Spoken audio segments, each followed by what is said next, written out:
Je le dis parce que ceux qui font de l'initiation lunaire. Ah, ben oui, ben oui. Rendez-vous fusionné, c'est ça? Alors, ce que je vais faire, je vais répondre à des questions, puis il faut juste que je trouve la question qui va avec la réponse. Ah oui, c'est une bonne idée. Y a-t-il un moyen, une attitude, une action à avoir pour nuire à l'astral qui n'aurait pas été dite à ce jour? Oui. Laquelle? Non. Parce que l'astral n'est pas prêt, l'astral ne mérite pas ça encore. Et les personnes ne sont pas encore suffisamment centrées dans leur intelligence pour appliquer la mécanique, ce qui fait que les personnes qui vont essayer d'appliquer des mécaniques qui... C'est comme s'ils lèveraient une hache qui est trop pesante, elle risque de leur tomber sur la tête. Alors, mais effectivement, oui à la question, mais non à ta question. Est-ce que la fusion concerne seulement le couple homme-femme ou le fait que je suis célibataire et ma compagnie est généralement de même sexe que moi? Non, la fusion, ça concerne homme-femme, ça concerne homme-homme, ça concerne femme-femme, et il n'est pas question de couple. Est-ce que c'est seulement à cause de l'archétype que c'est plus facile au départ homme-femme ou c'est énergétique? Non, au niveau de la désinhibition, c'est normalement plus facile homme-femme. Mais est-ce que c'est juste C'est énergétique. C'est que la femme aura la capacité de... Elle est attractive énergétiquement par rapport à l'homme, donc elle sera capable de l'obliger à exprimer des formes d'énergie que lui-même ne s'autorise pas à faire. Et l'homme, lorsqu'il exprime, il va faire la même chose chez la femme, il va l'obliger à dire des choses, à exprimer des choses, et ça va créer lentement une synergie qui va les autoriser tous les deux à se désinhiber. Mais progressivement, quand une personne est rendue à un certain niveau de désinhibition envers une personne de sexe opposé, cette personne-là sera facilement capable de vivre la même chose avec une autre personne du même sexe. Mais lui devra aussi avoir commencé une désinhibition avec une personne de sexe opposé. Et lorsque ça va se faire progressivement, il n'y aura pas de problème, ça va... Il n'est toujours pas question de couple. Quand on parlait de couple, un couple énergétique, ça veut simplement dire que c'est une force motrice énergétique. Alors, un couple énergétique, c'est par exemple, on peut former un couple énergétique, et toi et ton mari, vous formez un couple énergétique, et moi et la femme avec qui je reste, on forme un couple énergétique, et etc., ça n'a rien à voir. Sauf que c'est évident que quand on se rencontre, il n'y a pas le même échange d'énergie que quand tu rencontres ton mari. Et quand je le rencontre, on n'aura pas le même échange d'énergie, même si on est totalement désinhibé. Donc, chaque relation énergétique devient, unique. Sauf qu'il n'y a pas de limitation dans le sens du couple, à savoir, par exemple, possession, etc. Bref, l'amour animal n'existe pas. Et là, il y a une personne, à un moment donné, qui posait une question qui est évidente. C'est oui, ben c'est ça, mais alors, qu'est-ce qui fait que les personnes vont rester ensemble? Parce que la personne, elle est dans un couple traditionnel, archétypé, et la question, c'est ça, ben oui, mais si, par exemple, ma femme ou mon mari vibre plus avec un autre, pourquoi il n'irait pas rester avec? Fait que moi, je me ramasse...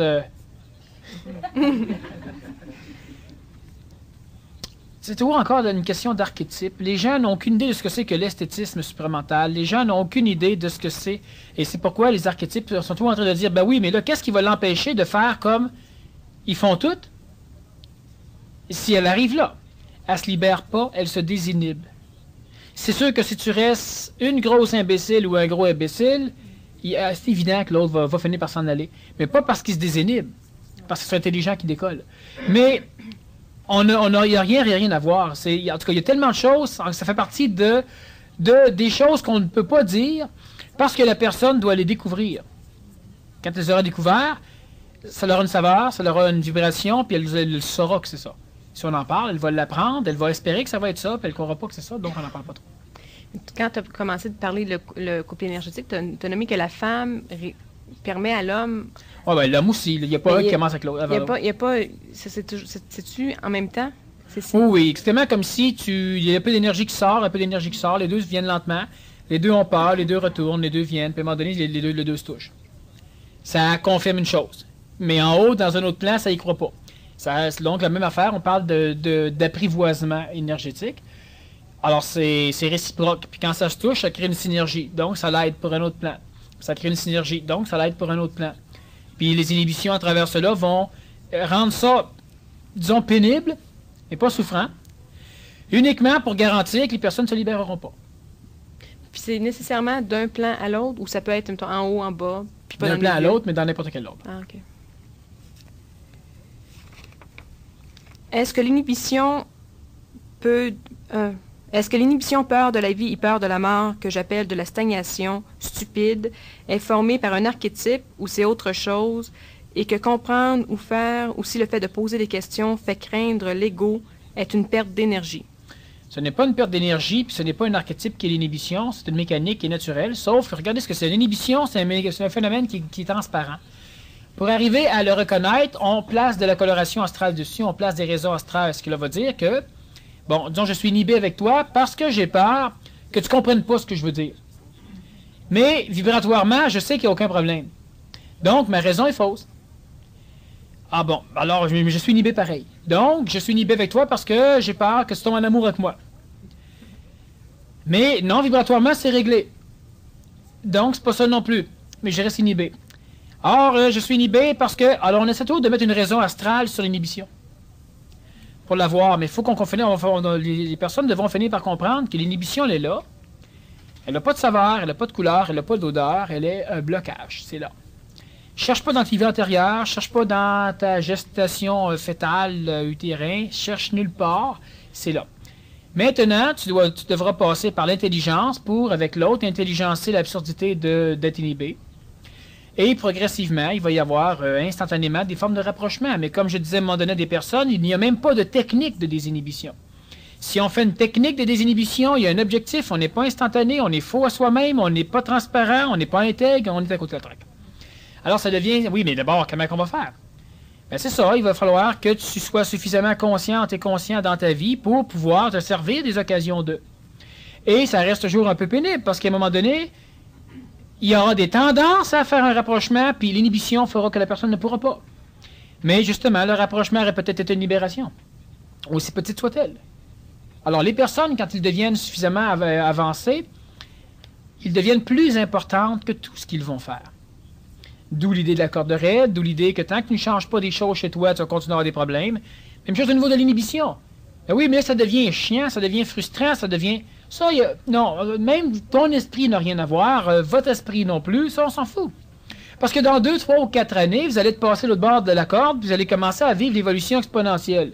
Alors, vous êtes tellement important de ce point de vue-là qu'il n'est pas question qu'on commence à vous faire... C'est comme si on devrait vous donner de temps en temps des mauvaises choses que vous réclamez uniquement pour que vous ayez confiance aux bonnes choses. L'intelligence ne peut pas se puténer. Mais tu dis que c'est l'esprit qui met les inhibitions. C'est notre esprit qui met les inhibitions. Donc, c'est moi qui me suis mis les inhibitions. Oui, c'est pourquoi tu ne pourras pas, de temps en temps, ôter l'inhibition, te libérer pour te plaire à ton ego, puis après ça, on recommence.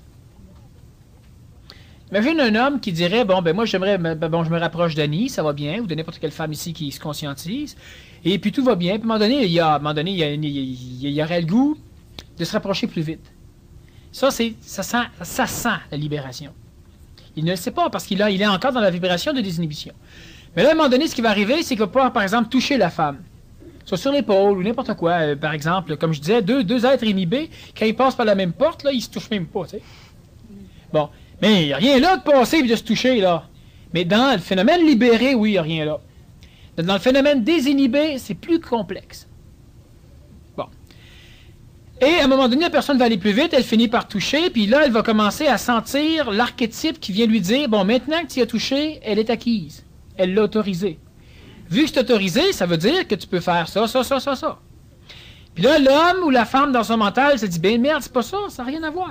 Mais là, l'archétype le ramasse, il fait sécréter, il fait ceci, il fait cela. Et là, commence la souffrance. Et là, la personne pourrait dire, bon oui, mais tu sais, juste une fois. Après ça, oui, fais confiance encore. Fait que ce qui va arriver, c'est que ton intelligence, l'intelligence des deux personnes, va laisser les inhibitions. Elle va même les renforcer. Ah oui, mais il semblait qu'on était plus proche, puis c'est comme ça, c'est encore plus loin. On peut parler, il n'y a aucun problème, c'est correct. Mais attends-toi pas à ce que ça se fasse rapidement. Ça va se faire de plus en plus rapidement, mais il n'y aura pas de danger de libération chez l'être humain intelligent qui a un ajusteur de pensée et qui est inhibé.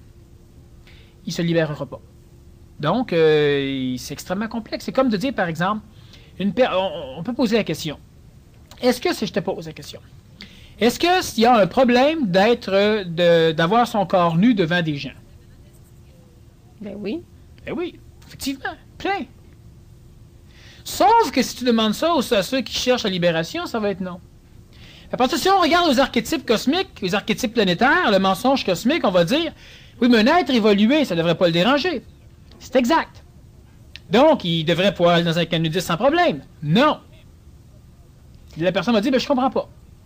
C'est ça. Être désinhibé, ce n'est pas être libéré. Mais tu le fais quand même, tu le fais pas plus. Non, désinhibé, tu le feras pas plus. Libéré, il n'y a aucun problème. Mais ça ne se fait pas. Exactement comme l'homme et la femme, bon, ils se voient régulièrement nus, prennent leur douche ensemble, etc. Puis lorsqu'ils se sont engueulés, ils s'habillent. Oui, c'est vrai. Alors là, on parle de l'inhibition qui vient dessus. Les couples libérés, ils vont rester, il n'y aura rien. Mais là, c'est qu'il n'y a pas... Le corps physique ne sert pas à l'harmonique de relations énergétiques. Il y a une libération. Et c'est pourquoi je dis que, quand on parle de désinhibition, il y a énormément de subtilité.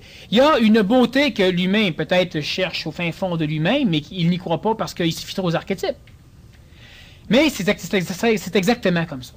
Quand je te parlais de la boîte de conserve qui est à terre, ça altère l'événement, ça altère le paysage, ça altère l'onde de forme, mais c'est bon. Mais c'est ça. Alors, l'être humain qui se désinhibe ne devient pas spirituellement un maître. Ah oui, mais si t'es évolué, ça devrait pas te toucher. Ça me touche pas. Bon, t'as qu'à venir pareil. Non, j'y vais pas. Pourquoi? Parce que je ne peux plus y aller. La forme de mon casse-tête rentre plus dans la forme de ton événement. Mais c'est pas une inhibition, ça sert à rien. Il faudrait que je me démolisse pour rentrer dans ton casse-tête. Puis c'est inécologique, c'est inintelligent. Celui qui est libéré, il prend la forme collective, il rentre pas dans n'importe quoi. Alors c'est pour ça que la désinhibition ne mène pas là où les archétypes veulent mener celui qui va évoluer. Et l'humain a peur de cela. Quand on a une inhibition, c'est bâti par l'intelligence, donc par ta conscience, par ton esprit. Mais il n'y a pas de saveur, ça n'a pas d'information. C'est un empêchement d'avancer. Si tu laisses tomber le contact avec l'intelligence, l'inhibition va aussi tomber. Et là, tu viens de te libérer. Mais c'est pas ça qu'il faut faire. Mais tant que les hommes vont être bâtis sexuellement de cette façon-là, il n'y a non, pas... c'est pas c'est faux. Tant que les hommes ne seront pas suffisamment contrôleurs dans leur corps physique, les femmes ne pourront pas se désinhiber tout de suite. Ben, les autres non plus, de toute façon. Ben, ça, c'est évident. Tu dis ça Mais pour les égaux, mais... Oui, mais c'est qu'il y a... Ça fait cul-de-sac, là. Non, ça fait con. Sauf qu'il y a des hommes qui sont rendus à un point suffisamment près, puis il y a des femmes qui sont rendues à un point suffisamment près. Sauf qu'il n'y en a pas beaucoup, puis les raisons vont toujours... Il y aura toujours plein de raisons pour expliquer le phénomène de l'inhibition, et ces raisons seront toujours fausses. Quelque raison qu'on donne, elle est fausse. Même celle-là. Est-ce que ceux qui vont rester sur la Terre, qui sont inhibés, qui n'auront pas la fusion au moment venu, vont néotyper... Il n'y en aura pas. Est-ce que je continue pour le bénéfice? Non, il n'y en aura pas. Bon, il n'y en aura pas. Est-ce que à l'absorption de l'astral dans le futur proche par les humains va aussi servir à absorber les intrus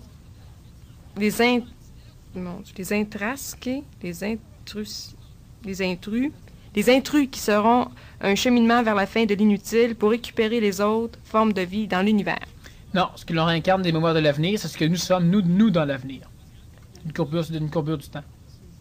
Donc, c'est nous qui venons nous chercher. Oui. Mais donc, on n'a pas de forme. Mais non. Mais pourquoi qu'on a une forme? Parce que c'est essentiel. Pourquoi est-ce que c'est essentiel?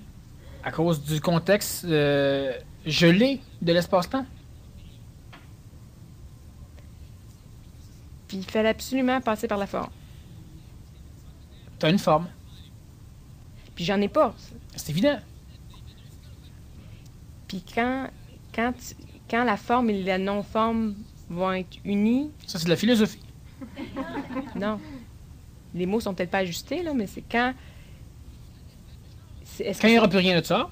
Ouais, est-ce que c'est ça, la fusion? C'est le résultat de la fusion.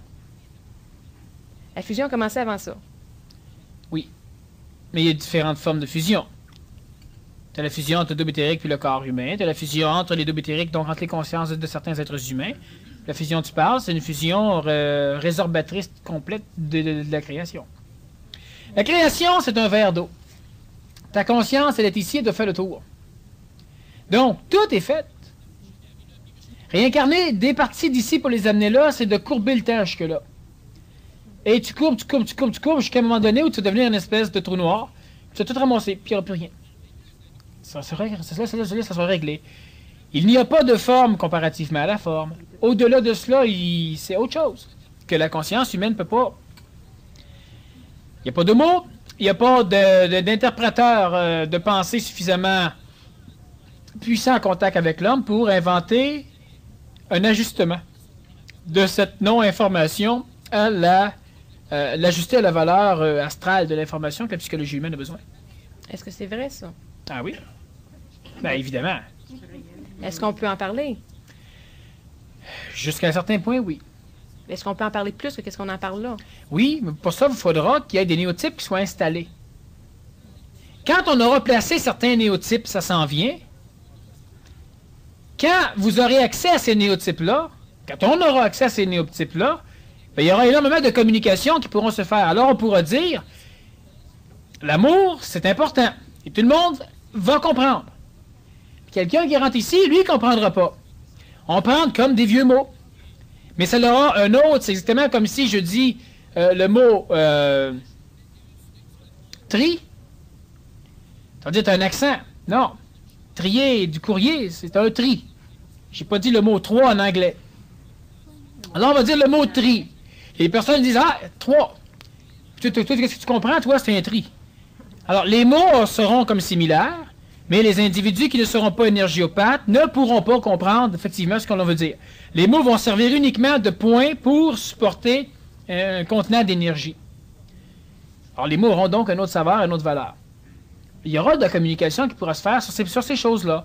Quand il y aura des néotypes, et quand les êtres humains qui auront à communiquer entre eux seront suffisamment désinhibés entre eux pour être capables par la suite de toucher ces choses-là, pour finalement les terrestrifier. Et là, même s'ils peuvent en parler, il faudra après ça que le reste des oreilles, les auditeurs et auditrices, soient capables de se permettre le luxe de monter jusqu'à un certain niveau d'énergie pour bénéficier d'une communication énergiopathique entre les deux personnes. Mais est-ce qu'on peut avoir cette communication-là entre nous deux si ceux qui, je parle devant du monde, si ces gens-là ne sont pas à un tel niveau d'énergie? Non, sauf que la majorité des personnes, par exemple, qui ont fait le séminaire, la majorité des personnes sont facilement haussables à un taux où ils vont être capables de comprendre, donc de ne pas nuire à la communication. Mais si on était devant des gens qui n'ont pas de... Si le processus d'union désinhibitive est suffisamment avancé, oui, parce que le langage va redevenir un langage d'imbécile aux oreilles des gens. Donc, ça ne dérangera rien. Donc, ça ne nuira pas. Ils ne sauront pas que tu es ce qu'ils recherchent depuis leur apparition sur le continent. Quelle est l'intelligence qu'un homme et une femme qui pourraient vivre une relation bouddhique soient inhibés en face un de l'autre et qu'il leur faille s'apprivoiser durant longtemps avant de pouvoir se parler ou vivre cette relation? Parce qu'ils ont l'impression, c'est une illusion, qu'ils pourraient vivre une relation bouddhique alors qu'ils sont dans l'erreur. Ils ne peuvent pas vivre de relations bouddhiques. Ils sont présentement structurés pour vivre une coloration, une libération de la relation bouddhique, même s'ils prétendent l'inverse. Et l'inhibition est là uniquement pour les empêcher justement de descendre dans la libération. Parce que je pourrais parler avec ces personnes-là, expliquez-moi c'est quoi une relation bouddhique de couple. Vous allez vous rendre compte que ce qu'ils vont jaser, c'est une relation archétypale du couple. Bon. Avec des visions de ce que devrait être de la beauté du couple. Oui, c'est correct. Ils vont, par l'inhibition, par l'intelligence, par l'apprivoisement, etc., parvenir là. Sauf que s'il n'y aurait pas l'inhibition, ils seraient directement rendus dans la libération. Parce que, quelle est la limite d'une relation énergétique entre un homme et une femme? Il n'y en a pas. Bon. Et s'il n'y en a pas, ça veut dire que tu peux faire n'importe quoi avec n'importe qui? Non. C'est ça. Mais ça, il faut que les gens comprennent l'idée. Et si tu dis non, ça veut dire qu'il y en a. Non, il n'y en a pas. Mais c'est pas ça ce qui va arriver, c'est que la personne qui se libère, qui se désinhibe pas, elle va justement tout faire. Mais quand je dis il n'y en a pas, moi je sais ce que je veux dire. Ben oui, ben moi aussi je sais ce que tu veux dire parce que je suis d'accord avec ça. C'est parce qu'on parle d'un trajet. Oui. Les autres parlent d'un autre trajet qui n'est même pas un trajet. Mhm. Mais le bouddhique, c'est pas le bout du trajet. Non. Mais le bouddhique, c'est C'est ça. que ça apparaît. Ça transparaît, en tout cas. Mais de toute façon, c'est comme on choisit pas d'exprimer cette Qu'est-ce qu'on choisit? rien. Bon, c'est Mais ça. non, mais eux autres non plus, finalement. Même ça, on choisit pas ça, remarque bien. Ouais, c'est vrai. Les autres non plus. C'est pourquoi ils sont inhibés. Leur conscience, leur esprit a placé des barrières, des inhibitions, pour les forcer à devoir travailler beaucoup plus avec de l'intelligence que de travailler uniquement avec le triple du résultat acquis immédiatement. Simple. Donc, il ne faut pas s'enligner avec on va être bouddhique, on va être... Ah non, non, non, non. On en parle en termes de communication. Tu sais, personne ne peut rêver d'être en contact supramental. On peut parler du contact supramental. Il faut qu'on mette des mots sur des mécaniques. Bon, mais on ne peut pas dire, bon, ben là, moi, là, je dois maintenant avoir une conscience supramentale. Mais tant que tu dis ça, mon petit, ma petite, t'es loin. Par contre, on devrait se dire, oui, mais il faut que l'homme, la femme, parviennent à une conscience supramentale pour... OK, ça va, c'est de la communication. Là, on communique histoire d'amener de l'énergie et il n'y a pas de mots. Ah, c'est extrêmement important d'arroser nos fleurs, ça ne veut pas qu'ils meurent. C'est tout vrai. Mais ça n'amène pas la même énergie que de dire c'est important que l'être humain finisse par arriver à une désinhibition. Mais les mots, ça reste que des mots, mais ça n'a pas la même énergie. Alors, les gens doivent communiquer des choses, mais ne doivent pas après ça synthétiser, donc faire des synergisations astrales dans leur tête, puis là, ah, ben c'est ça que j'aimerais, c'est ça. Là, le mental embarque là-dedans, ça crée une nostalgie de l'avenir, hein, comparativement aux nostalgies du passé, et puis là, t'es pas sur la bonne planète, t'es pas dans le bon temps, le mental s'amuse énormément. Tu vois, on fait juste un court-circuit. Ouais, mais il y a une différence entre une fièvre et un désir. Oui. C'est bien. Mais ça, donc, le désir ne peut ne pas être là, mais la fièvre... Elle est là, pareil, parce qu'il y a une lutte de l'ego, il y a une friction de l'ego contre le neuf. Puis il y a une autre fièvre qui apparaît, c'est dans l'échauffement de l'ego, quand il tourne trop rapidement à l'intérieur de l'âme, parce que là, il fouille dans toutes les mémoires volatiles pour trouver une correspondance planétaire de ce que le mental commence à vibrer. Comme tout à l'heure, on parlait de certaines choses, on met des mots particuliers, c'est comme un peu broche à foin.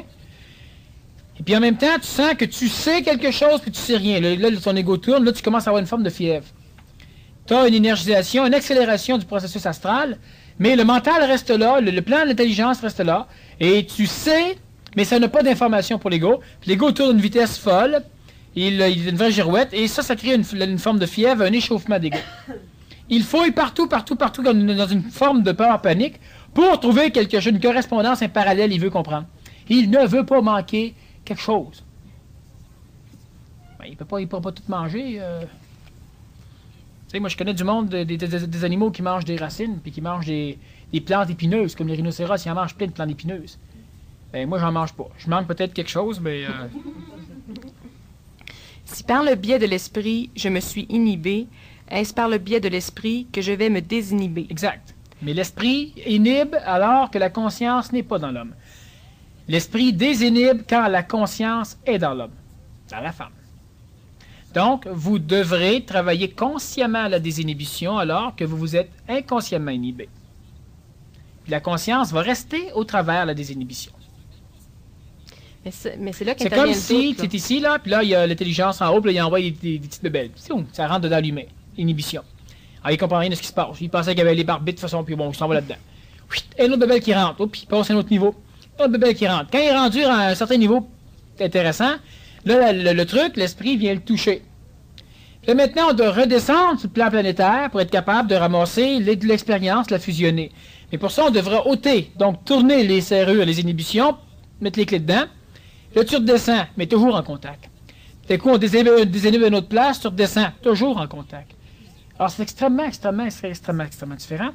Quoique dans l'apparition extérieure au niveau de la forme, pour les animaux humains, ça pourra ressembler encore une fois à des choses. Ah, ils diront, oui, mais gars, c'est 1 mètre, c'est 1 mètre. Bon, ils diront ce qu'ils voudront.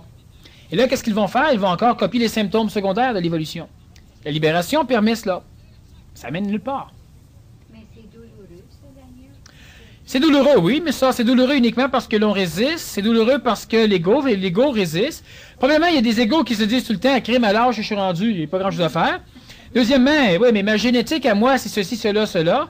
Ce qu'il faut faire, c'est abandonner ce genre de raisonnement. C'est une chose très importante déjà. Parce que j'en connais des très jeunes, ils sont même maudits babel, mais ils sont toujours en train de mentaliser sur le problème. Donc, ils n'avancent pas. En plus, c'est souffrant uniquement parce qu'il y a résistance. C'est pénible, la désinhibition, mais ce n'est pas souffrant. Et quand ça devient souffrant, c'est parce que l'ego se fait une utopie de la désinhibition, puis l'ego veut lui aussi parvenir à la désinhibition. Puis ça, il ne peut pas le faire. Alors, pénible, oui. Souffrant, non. Ça devient souffrant quand l'ego veut jouer le jeu. Puis ça, on finit par le comprendre. Mais si on cesse de résister, est-ce qu'il y a un danger de se faire crucifier? Non, pas aujourd'hui. C'est-tu certain, ça? Ah! On crucifie depuis longtemps. Aujourd'hui, on fusille, on met des chambres à gaz, des produits chimiques, on les écrase en dessous d'un auto, on fait sauter l'avion dans lequel ils sont. Oh, mais c'est ça, y a-t-il un danger de ça? Non? Non, c'est des farces que je fais. Non, il n'y a aucun danger. Parce que quand même, là, ça a déjà... Là, quelques milliers d'années, parce que le Nazaréen voulait mourir crucifié. Ouais, mais si tu posais la question, je ne sais pas si tu avais répondu ça, lui qui voulait mourir crucifié. Absolument.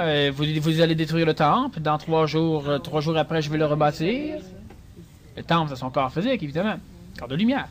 Et il le savait. Mais il le savait, mais ça ne veut pas dire qu'il le voulait. Oh, il le voulait. Oui. Ah, c'était bien mieux de mourir de même. Ouais. Tu connais pas toutes les façons de mourir de l'époque. Ouais. Ouais, mais en tout cas, c'est parce que... Non, il n'y a pas de danger. La complète désinhibition mène-t-elle à la non-existence au sans-nom? Oui, mais à travers d'autres processus qu'on a expliqué un peu qui suivent la désinhibition. Ça va jusqu'à la fusion de plusieurs entités, etc. Mais ça mène jusque-là. Oui, mais la non-existence, là, c'est une farce, finalement. Mais oui. Mais pourquoi qu'on parle de ça si c'est une farce? Pour l'énergie que contient la farce. Mais on devrait parler de la vraie chose. Parle-en. C'est ça, là. C'est là. Oui, je sais que c'est là. Et c'est pourquoi tu devras mettre des mots planétaires, des mots humains. Ça devient une farce. Mais la farce, elle est extraordinairement utile et utilisable. Bon, mais sache que ce n'est pas la vérité ou la réalité pure. Mais c'est extrêmement utile et utilisable. Il n'y a aucun problème. Bon, c'est rendu là. Est-ce que ça fait partie de ce qui ne doit pas être dit? Que c'est une farce? Non, ça fait partie de ce qui ne peut pas être dit.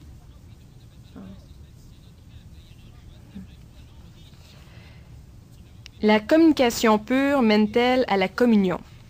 Mais oui. Mais la communion va mener à la communication pure. Tout juste. Mais nécessairement, la communication pure te mène à la communion. Tu seras en communion. Mais la communion va te mener à la communication pure. Donc, il faut viser la communion. Non! Non, c'est vrai. De toute façon, je pense même pas ça. Je sais. Mais je dis non pareil. Oui, c'est correct. Non, c'est parce que... Mais est-ce que c'est un quart de seconde d'intervalle? Bon, disons que ça peut être plus rapide, ça peut être plus lent. Parce que la communion, c'est d'être capable de boire une onde de forme. Quand tu peux boire une onde de forme, tu communies. Quand l'onde de forme que tu bois commence à t'énerver, à te synergiser, c'est parce que tu manques d'ajustement à l'onde de forme. Alors, tu es en pleine forêt, par exemple, et là, tu ôtes tes souliers, tu ôtes tes bas. Là, tu es de t'ajuster. Et maintenant, tu es capable d'en absorber encore plus sans commencer à être nerveuse. À un moment donné, tu recommences encore à bouger. Peut-être que là, il faudrait que tu t'en terre. Peut-être qu'il faudrait que tu boives l'eau d'un lac ou d'une source. Il y a un petit quelque chose qui a encore un ajustement. Et là, c'est encore mieux. Jusqu'à temps que tu arrives à ton point inhibition. Il y a d'autres choses que tu pourrais faire, mais que tu ne peux pas faire encore parce que tu n'as pas assez d'intelligence pour commencer à contrôler ton inhibition. Quand tu auras suffisamment d'intelligence, ça va commencer à bouger. Mais le fait de boire l'onde de forme est une communion avec un être humain. Avec sa pensée, on peut boire l'onde de forme d'une pensée, l'onde de forme d'un corps physique, l'onde de forme d'un paysage, l'onde de forme d'un événement. Bon. La communion, c'est être capable d'absorber une onde de forme avec une énergification à l'intérieur, donc avec une synergisation, avec un plaisir vibratoire. Ça mène nécessairement à la communication pure à un moment donné quand la communion se fait entre deux êtres humains. Puis nécessairement, quelqu'un qui est en communication pure, nécessairement, il a une communion, mais cette communion, elle devient encore plus puissante, elle sera une symbiose. Et progressivement, on peut regarder dans le dictionnaire à un moment donné pour savoir c'est quoi, et progressivement, ça deviendra une fusion. Donc, pour l'instant, les gens sont plus souvent en communion. Ben, il n'existe pas de communication pure. Ce qui excède le plus haut... Non, il n'y a pas de communication pure dans le sens parfait. OK. Donc, ça reste de la communion. Ça reste la communion pour commencer. La communion de corps éthérique ou d'entité morontielle est-elle analogue au corps mystique de l'approche ésotérique chrétienne? C'est similaire, oui. Qu'est-ce que développer les mécanismes qui permettent la réincarnation de mémoires qui nous sont utiles? Bon, encore là, j'ai déjà fait quelques conférences sur le sujet.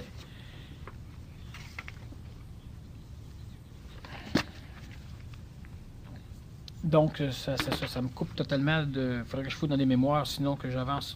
Qu'est-ce que développer les mécaniques qui permettent la réincarnation de mémoires qui nous sont utiles? C'est la capacité qu'a l'humain de jouer avec son nombre de formes d'une façon suffisante pour devenir quelque chose d'autre, mais quelque chose en fonction de ce que son intelligence demande. Par exemple, si vous voulez cesser d'être une personne chioleuse, vous devez cesser de marcher le dos rond. Bouge l'onde de forme. Et progressivement, ça attire des mémoires qui s'adaptent bien dans un corps qui a le dos droit. Alors, une personne qui est toujours à la bouche un petit peu ouverte, les yeux un peu cristallins, là. Comme s'il cherche où à chercher c'est quoi le problème là-dedans, là. Ben, il attire quoi? Ben, il attire des entités qui progressivement vont devenir paranoïaques. Bon, alors c'est cela. Tout ce qu'on a à faire, c'est que l'intelligence, on a suffisamment d'intelligence, pas pour nous dire où on veut aller, mais comme j'explique souvent, regarde en arrière, puis élimine tout ce que tu veux plus. Tu sais pas où tu vas aller, mais tu vas à la bonne place. Alors, t'es chialeux, t'es chioleuse, c'est ceci, cela, ou tu es pauvre, ou n'importe quoi, tu dois ajuster l'onde de forme. Faisons attention. Je connais une personne qui a un frère ou une sœur extrêmement riche. Des millions, là. Avec une piscine olympique dans la maison, quelque chose dans le genre, là. Sauf que chaque fois qu'elle les voit, ils sont habillés luxueusement. Puis elle a toujours l'impression de rencontrer des pauvres. Des parvenus. Pourquoi? Parce qu'ils n'ont pas l'onde de forme de la richesse. Eux, ce sont des gardiens des valeurs monétaires, ça appartient à quelqu'un d'autre, mais vu que les personnes qui doivent s'en servir ne sont pas encore nées, dans la conscience, ils gardent. Ils sont des gardiens. Et à un moment donné, ils peuvent tout perdre quand le propriétaire va arriver. Sauf que, c'est ça. Donc, adapter des ondes de forme pour réincarner des mémoires qui nous sont utiles, c'est de déterminer les choses qui, dans l'intelligence, sont fonctionnelles. C'est pas bon, mais moi j'aimerais avoir une grosse compagnie pour vendre des automobiles, fait que je vais m'adapter le... Bon, non. Là, on vise un objectif matériel sur la planète. C'est pas ça. Éliminons des choses qui nous nuisent, adoptons un onde de forme en fonction d'éliminer cela, et puis progressivement, c'est ce qui va arriver, on va se changer comme ça. Donc, ce n'est pas l'aristocrate qui veut. Non, et n'est l'aristocrate que l'aristocrate. Sauf que l'individu du moment que l'intelligence commence à te toucher, tu commences à t'aristocratiser. Je connais des personnes, moi, qui viennent ici, qui vivent 2, 3, 4 ou 5 ans, en tout cas, bref, ils seraient fait regarder par tout le monde ici. Bon. Alors qu'aujourd'hui, ils sont même aristocrates. Puis il y en a qui sont dans une phase de transition aristocratique. Mais il y en a qui partent de très loin. L'intelligence est donc descendue chez eux. Et évidemment, nécessairement, ils réincarnent maintenant des mémoires aristocratiques aussi, qui vont leur permettre d'avoir un rayonnement qui, dans un système social, va leur permettre d'ouvrir des portes à un moment donné. Bon. Et ça l'a beaucoup changé. Mais c'est ça, attirer des mémoires qui vont nous servir. Qu'est-ce qu'un marcheur? Un marcheur, c'est une entité astrale C'est une entité astrale qui accepte tellement bien les choses neuves, on peut dire qu'il est tellement évolué, qui approche même de la transparence astrale, mais c'est de la mémoire expérientielle. Elle a déjà abandonné une grande partie de son entium pour engendrer un double éthérique. Le corps physique étant extraordinairement altéré, il y a des mécaniques qui vont aller chercher le marcheur, donc l'âme, la faire sortir du corps physique par le canal réincarnationnel, la conserver dans le plan morontiel, même si elle n'a pas de double éthérique suffisamment puissant pour la protéger. Le corps va mourir, et là on va fouiller sur la planète pour trouver un corps extrêmement en état, d'une personne qui peut-être veut se suicider. Et là on va faire un pacte avec la personne, on va la suicider, et on va l'envoyer dans le monde de la mort. Et on va prendre le marcheur astral, et on va le placer dans ce corps-là. Un marcheur, c'est toujours astral. Oui, dans le terme, comme je l'ai employé tout à l'heure. Puis, pourquoi qu'il a fallu que son corps meure?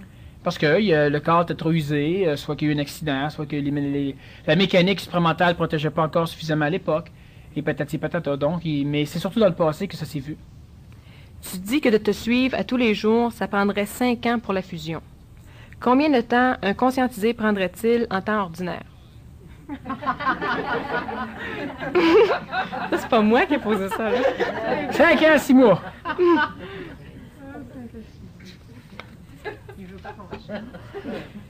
Ceux qui seront transportés par l'intervention supramentale seront-ils des élus? Non, non, non, il n'y a pas d'élection. Non, je comprends l'idée, mais c'est eux autres, mais ils n'en sont pas. Lorsqu'il y a éjaculation durant un rêve, comment faire pour ne plus se faire têter cette énergie?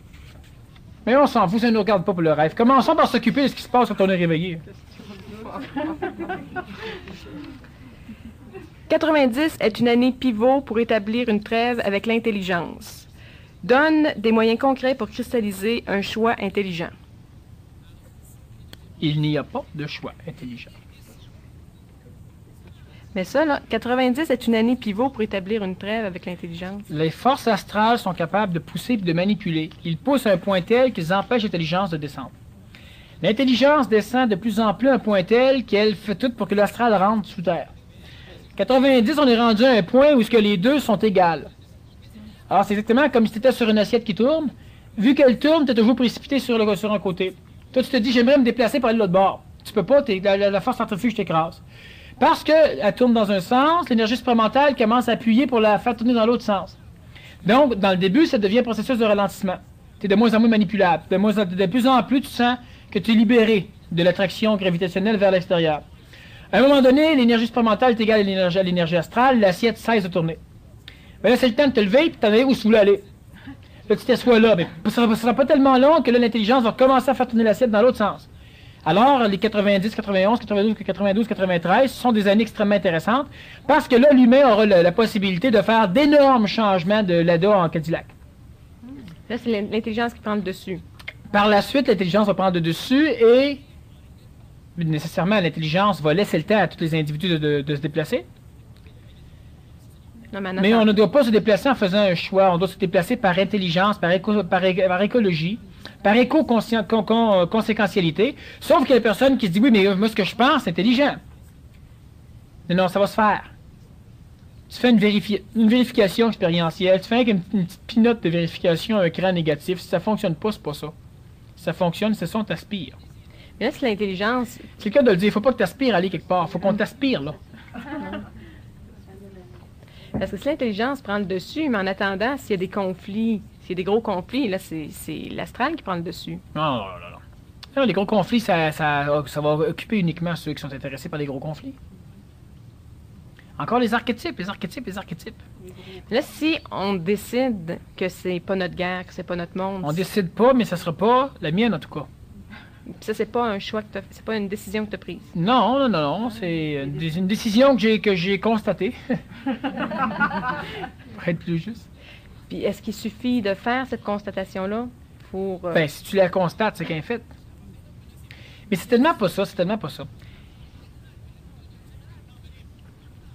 Comment on peut dire pour que tu comprennes? Mais là, on est dans un autre monde. Ben, c'est évident. Mais c'est au point d'être dans un monde... Plus ton intelligence voit l'absurdité de l'inintelligence, et plus tu es capable d'appliquer ce que tu sais dans la mécanique d'intelligence, tu n'as pas besoin de faire le choix, il est déjà fait. La limaille de fer se colle sur l'aimant. Elle n'a pas fait de choix. Elle se colle sur l'aimant. C'est sa nature. L'humain, lui, par le contact avec l'intelligence, peut changer sa nature, mais c'est pas un choix. Si la limaille de fer dit, tiens, je n'irai plus sur l'aimant, va y aller pareil. La limaille d'aluminium dit, je vais aller sur l'aimant, il n'ira pas pareil. Il faut changer la nature de l'humain. Si l'humain change son attitude, si l'humain change sa nature, il peut le faire parce qu'il a accès à de l'intervention extra-aimant. La limaille d'aluminium, on peut par exemple la recouvrir de métal. Elle va donc automatiquement être attirée par l'aimant. Mais la limaille d'aluminium, si elle se dit, oui, mais l'objectif, c'est de coller sur l'aimant, comment voulez-vous que je fasse? Elle ne peut pas rien faire. Si on lui dit, oui, mais un jour, il y aura une intervention extra-aimant qui va pouvoir... Ben, je vois vraiment pas comment. Toute la mécanique fait que je peux pas me coller. Il y a des choses que tu sais pas, c'est que ça. On va ôter 2, 3, 4 électrons quelque part, là, puis 3, 4 neutrons, puis 3, 4 protons, puis tu vas voir que, paf, tu vas être collé sur l'aimant direct. Donc, je suis déjà dans un autre monde sans que l'ego le sache. Mais oui. Donc, qu'est-ce que l'ego sait de convenable? Je me propose de me rendre à la montagne ou à la forêt pour rejeter l'antium. Existe-t-il un autre moyen plus individuel de le faire? Il y a des moyens beaucoup plus doux, en tout cas. Mais est-ce que tu as conseillé, ça, de se rendre... Non, parce que les personnes ne sont pas encore prêtes. Puis quand je dis ça, ben, les égos de ces personnes-là, souvent, ils se disent, ben, qui c'est qui pour me dire que, bon, ben, c'est ça. Non, c'est une mécanique qui a servi certains humains dans le passé. Puis présentement, on est à l'orée de 3, 4 ou 5 années extrêmement faciles. Où progressivement, en douceur, il y a énormément de personnes qui vont traverser. Sans se proposer de... Sans souffrir, puis sans organiser, puis etc. Par contre, il faut qu'elles apprennent à faire confiance à l'intelligence, donc à leur esprit. On pourra dire, il faudrait qu'elles apprennent à faire confiance à la vie, parce que l'intelligence va gérer leur vie, donc c'est comme faire confiance à la vie. Et c'est pas la vie en réalité, mais c'est comme... Les choses seront faciles, douces, si les individus décident d'entreprendre une évolution solaire plutôt que lunaire. Ça fonctionne, l'autre chose. Ce sont des choses qui existaient dans le passé, qui ont extrêmement fonctionné dans le passé. Moi, j'ai essayé 2 fois. Et puis, finalement, je deviens trop intelligemment paresseux, puis ça me tente plus. Et il y a d'autres façons de le faire facilement. Mais quelle est une façon douce de rejeter son antium? Continuer à faire ce que la majorité des personnes font. Et l'antium est rejeté. Quand est-ce que l'antium est rejeté? Bon, tu regardes une émission de télévision, un film. Le film, il te plaît, le film. Le film, c'est merveilleux, c'est parfait, c'est génial. Puis là, tu commences à avoir des larmes qui te coulent. Les larmes, là, c'est simplement une canalisation d'antium qui est en train de sortir. Tu réincarnes la mécanique astrale spirituelle qui a permis de créer le film, ce qui est parfait. Souvent, c'est l'intelligence qui va le diriger. Si toi, dans ta corde d'intelligence, tu vibres au film, et puis là, les larmes qui coulent, c'est simplement de l'antium qui s'en va. Et là, l'ego va dire, les archétypes vont dire, oui, mais là, je pleure, ça n'a pas d'allure, c'est bon, un paquet de conneries, là. Mais on n'a rien à foutre. Présentement, tu ne brailles pas, tu essaies, tu regardes un paysage extraordinaire, puis tu aurais des larmes. Tu écoutes une musique qui te fait vibrer à un point tel que des larmes commencent à couler. C'est de l'antium qui sort. Mais laisse-toi être ce que t'es. Fait que cesse de te dire, oui, mais là, je pleure, puis ça n'a pas d'allure, puis ci, puis c'est ça, puis s'il y a quelqu'un dans la maison, là, tu fais ton change, tout. Des inhibitions. Est manqué, c'était donc inhibé. Alors, il y a plusieurs mécaniques comme ça qui font partie du processus de rejet de l'antium. Se plaire de vivre, se rejette l'antium. L'antium, lui, se plaint de vivre. Alors, il y a énormément de mécaniques comme ça qui nous amènent plus doucement, plus agréablement vers le rejet de l'antium, vers la négociation, donc vers la désinhibition, vers la transparence, vers la fusion, etc., etc. Même se plaire de vivre, ça a l'air d'être contradictoire avec ce que lui... Je parle pas de triper de vivre, je parle pas de la mécanique astrale. Je sais que tu as compris, mais je le dis pareil. Non, c'est parce que je parle... c'est parce que là, ici, donc c'est des vieilles lois. Oui, absolument. Toujours en vigueur. Mais ils ne sont pas toujours en vigueur. Elles sont toujours en vigueur pour les animaux humains. Mais ça va-tu fonctionner? Elles sont toujours en vigueur pour l'animal humain, mais elles fonctionneront de moins en moins. Tu sais, il y a une loi qui dit, par exemple, que quand tu vas dans un hôtel avec un cheval, comme ici au Holiday Inn, ils sont obligés de nourrir ton cheval, de le panser, donc de le frotter, de lui donner du foin, puis de le placer dans une étable convenable. Et c'est une loi. Elle n'a jamais été changée, elle est toujours en vigueur. Si tu arrives ici, ils vont peut-être payer 50 pièces d'amende, 100 pièces d'amende, mais ils vont préférer payer l'amende. Mais c'est ça que je te dis. Donc, tu vas rester dehors avec ton cheval. Oui, mais tu es toujours en vigueur, pareil, la loi. Mais c'est ça, mais l'autre... Un prisonnier sort de prison, il peut exiger 50 $ pour un cheval. C'est toujours la loi. Mais c'est ça, mais il n'aura pas son cheval. En tout cas, il va y avoir des problèmes s'il l'exige. Mais c'est ça, je te dis, donc... La loi est toujours en vigueur. Oui, mais c'est qu'il va se rendre là pour rien, probablement, là. Il y a des fortes chances, effectivement, qu'il se rende là pour rien. C'est aussi bien de se plaire de vivre. Pour les personnes qui commencent la fusion, tu as dit qu'ils vont commencer le processus de réintégration vers des phénomènes du début. Quel est ce cheminement? Et bon, j'en ai parlé beaucoup plus à la conférence du mois dernier. Ce que je veux dire, c'est que la personne va progressivement être capable de faire ce qu'elle faisait dans différents âges rétrogrades vers sa naissance, entre autres. Donc, lorsque tu étais plus jeune, il y a des choses que tu peux plus facilement faire, ça ne te dérangeait pas, parce que tu étais libéré. Et te désinhibant progressivement, c'est comme si un enfant va recommencer à retransparaître à travers toi. L'enfant en question devra être créé à même de la matière morontielle. C'est ce qui va devenir l'entité morontielle. Bon, mais c'est une mécanique pour arriver à devenir à sculpter l'entité morontielle pour aller vers le phénomène de la fusion. Fusion douce. Bon. Lorsque lorsque l'être humain commence à des inhibitions, c'est juste ce qui va arriver simplement, c'est qu'elle va commencer à rire, comme elle riait quand elle était plus jeune. Elle va commencer à être moins stressée, elle va commencer à vouloir jouer, il y a plusieurs choses qui vont se passer, il y en a une panoplie. Et la personne, progressivement, va comme redevenir jeune. Donc, elle va refaire des processus qu'elle avait au début, qu'elle a perdu par inhibition pour devenir un adulte, et elle va rester maintenant à l'adulte avec une expérience dans une forme corporelle qui peut permettre l'expression d'un enfant. Parce que le problème de l'enfant, c'est qu'il n'a pas de conscience, même s'il a le corps parfait pour l'exprimer. Le problème de l'adulte, c'est qu'il a la conscience, il n'y a plus de corps en tout. Et il faut parvenir à faire une fusion des deux. Il y a beaucoup d'adultes qui aimeraient retourner dans un corps d'enfant, mais ce qui va arriver, c'est que dans le corps d'enfant, tu n'auras pas le même système nerveux, le système neuronique, etc. Ça fait que ce sera pas pareil. Non, on doit recréer, c'est néotyper quelque chose. Alors c'est ce que je veux dire. Et le cheminement lui-même, c'est le cheminement de désinhibition. Alors on en a parlé 3 heures le mois dernier. Et puis de toute façon, il y aura beaucoup de plus pratiques, donc plus bas et plus plates au PMC+. Mais avec de temps en temps des sautes d'humeur que personne ne va comprendre. Qui vont trouver très pour énergiser les égos. Mais ça ici, là, donc, finalement, t'es pas l'enfant que t'étais. Non, tu peux pas être l'enfant que t'étais. L'enfant que t'étais est un enfant pourri. Non, mais même, tu n'es pas T'étais orgueilleuse, t'étais snob, tu criais, tu chiolais. Mais par contre, t'étais plus proche de ta vraie nature. Mais ta vraie nature était laide. Mais t'étais plus naturel. Aujourd'hui, t'es beaucoup plus artificiel, c'est-à-dire qu'on t'a collectivisé, on t'a expliqué comment tu devais être, on t'a forgé. Là, il faudra que tu redeviennes naturel, mais la nature qui sera exprimée ne sera pas la même.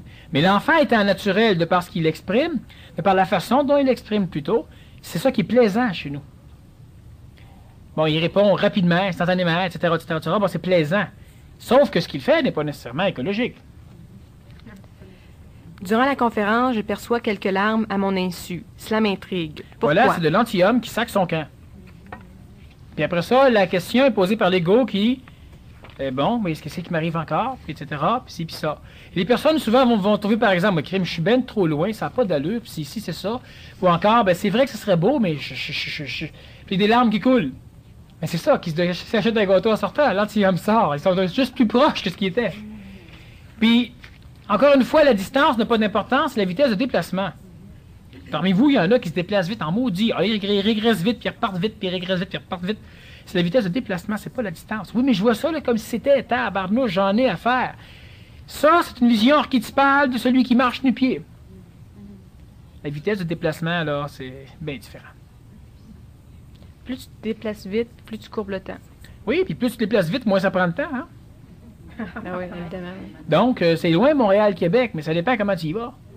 À pied, j'avoue que c'est loin. En avion, en réaction, j'avoue que c'est pas loin.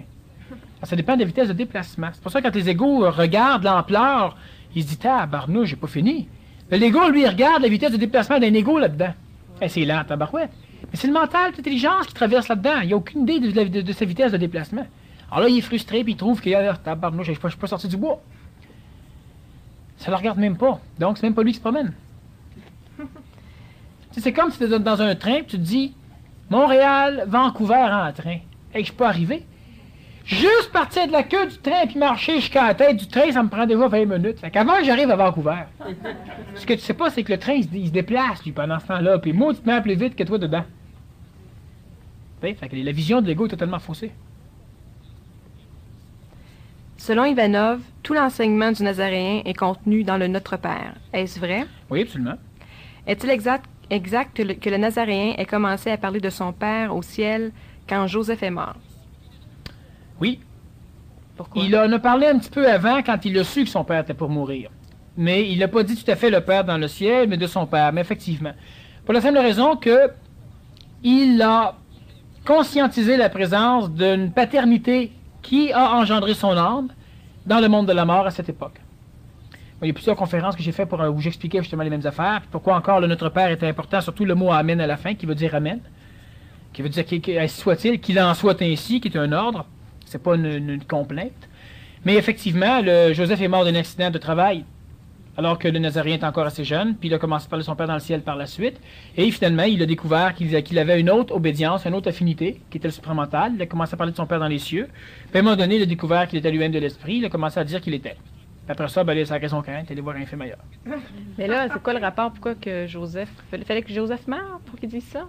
Non, non. Il fallait pas que Joseph meure pour qu'il dise ça. Il a commencé à le dire quand Joseph est mort. C'est tout. Ben oui, c'est ça. Mais c'est parce que ça a l'air de dire que... Il y a quand même une relation, mais il fallait pas que Joseph meure. Mais C'est vraiment quoi- pareil, Joseph. Non, mais c'est quoi la relation? Ben, la relation, c'est uniquement que lui avait, archétypalement, son père était là. Quand son père est mort, il savait que son père était parti dans le ciel, qui était déjà ouvert. Alors, il a commencé à parler de son père dans le ciel, mais en même temps, en parlant de ce père-là, il a eu accès à toute l'information astrale de tous les phénomènes astraux qui l'ont constitué. Alors là, c'était Dieu dans le ciel. Et son père était, vu qu'il était jeune, une des grandes parties de ce qu'il avait constitué astralement, au niveau de l'âme. Donc, c'est ce qui lui a permis de conscientiser son affiliation astrale, céleste. Donc, au Mais tout par la début- suite, Au tout début, il parlait de Joseph, finalement. oh ben, il parlait de son père, Mais c'est ça, au tout quand Joseph était vivant. Et son père dans le ciel, c'est quand Joseph a décidé de s'en aller. c'est le chemin qu'il a pris. Ben, ça donne. Ouais. C'est un chemin comme un autre. Existe-t-il dans la matière un milieu totalement pur qui ne réfracte pas la lumière, Non, comme un égo? non, Non. non. Bon, ben, non. Mais pourquoi? Pourquoi non? Ben, prends l'inverse de ma réponse. Dans les lettres. Je suis des cours présentement et voudrais les terminer. Ah, c'est facile. Mais j'ai de plus en plus de problèmes de mémoire et je manque d'intérêt dans mes études à cause de ma conscientisation. Ben, c'est normal. C'est très pénible. Ah, mais c'est sûr. Je me pose la question à savoir ce qui serait le plus intelligent à faire. Qu'est-ce que je devrais lâcher? Ne trouve pas la réponse. C'est pas moi qui vais lui à dire non plus. Dois-je continuer? Est-ce que cela peut nuire à mon évolution? La personne, elle devra faire ce qu'elle devra faire. Elle aura un choix à prendre, un choix qui fait partie d'une chose ou d'une autre chose. Je ne veux pas rien donner comme information parce qu'elle devra prendre son choix. Je n'ai pas besoin de son karma. En plus, elle doit elle-même devenir celle qui va se gérer. Donc, qu'elle ait voir un consultant, des personnes qui vivent du karma des autres. Un psychologue, oui, c'est ça, oui. Mais non, qu'elle fasse elle-même, elle le sait déjà. Elle refuse ce qu'elle sait. C'est Voilà. ça qui fait que c'est pénible. Mais là, je parle pas d'elle, là. Mais est-ce que c'est possible, par exemple, C'est évident. d'aller à l'école? C'est possible. Comment peut-on aller à l'université, par exemple, Ah, ça, faut... sans altérer ses corps physiques? Est-ce que c'est possible de rester Oui, c'est possible de l'université sans altérer ses corps physiques. puis de réussir? Puis de Ah, passer là, ça, une autre chose. Donc, c'est un... Ça se fait, mais personne ne le fait. Mais est-ce que ça doit se faire? Non. Donc, il faut absolument prendre un chemin non archétypal. Oui. Qu'est-ce qu'une... Non, ça va répondre à la personne. Ben non, Alors. c'est ça. Pour quelqu'un qui n'est pas encore supramental, ni même mental, mais qui est sur le chemin de la conscientisation, est-ce possible pour un tel individu d'étouffer son canal réincarnationnel à volonté ou de décrocher consciemment et à volonté le canal de l'ajusteur de pensée et de le connecter soit dans le plan morontiel vital ou le plan mental et même le plan supramental, ou bien faut-il un être déjà fusionné ou une antenne supramentale qui seul peut faire cela pour quelqu'un d'autre qui n'est pas encore fusionné? Oui, oui, non, oui, non, oui, oui. La personne, elle est déjà suffisamment mentale, mais elle ne le sait pas, parce que pour écrire la question, nécessairement, il fallait qu'elle soit relativement mentale. Elle doit avoir un ajusteur de personnalité et de pensée, plutôt. Je voyais d'autres choses chez la Non, mais personne. c'est intéressant, ça, un Oui, c'est ajusteur ça. de personnalité. Oui, mais je voyais d'autres choses chez la personne. Mhm. Et puis, cette personne-là, eh bien, elle a encore besoin, effectivement, d'un ajusteur collectif pour deux raisons. Premièrement, parce qu'elle manque d'énergie, et deuxièmement, pour créer l'inhibition en face des maîtres. Et c'est comme ça, parce que les personnes doivent, ça c'est une des choses, c'est l'inhibition envers Dieu, mais Dieu, tu le transposes, il faut être inhibé. Inhibé ne veut pas dire que tu lâches. Inhibé veut dire que tu ne peux pas placer des valeurs émotives sur l'autre. Et de ce fait, tu ne peux donc pas t'en approcher non plus. Parce que toutes les fois que tu voudrais t'en approcher, ça créerait des valeurs émotives. Et quand tu pourras t'en approcher par l'intelligence, il n'y aura pas de valeurs émotives. Mais- Alors, l'individu peut, elle peut effectivement déconnecter son ajusteur de pensée, le placer dans le plan morontiel, même des fois dans le plan astral, des fois dans le plan astral mental, des fois dans le plan astral supramental, etc. n'y a pas de problème. Mais Puis elle continue à sa conscientisation. À un moment donné, ben, elle aura ce qu'il faut. Mais quelqu'un d'évolué peut ne pas le savoir qu'il est évolué. La majorité des gens évolués ne le savent pas. Pourquoi? Parce qu'ils ont une inhibition en face des évolutions. Autrement dit, ils ont la fausse humilité. Alors quand je te dis, toi, tu es extrêmement évolué, qu'est-ce que tu me réponds tout de suite? Ah, je pas tant que ça, je vois vraiment pas. Ben, c'est ça. Donc, Alors là, je te dis, prends l'autobus, va voir. Quand tu reviens, tu dis, hey, je suis pas évolué beaucoup, non, mais ils sont évolués à maudit. Ben, c'est ça. On s'arrange toujours pour récupérer. Ça, c'est la fausse humilité. Alors, effectivement, beaucoup de personnes évoluées ne le savent pas. Parce qu'ils vivent de l'inhibition. C'est important qu'ils l'aillent. Parce que moi, je n'ai pas cette inhibition, donc je sais exactement la valeur que j'ai, mais je ne m'en gave pas.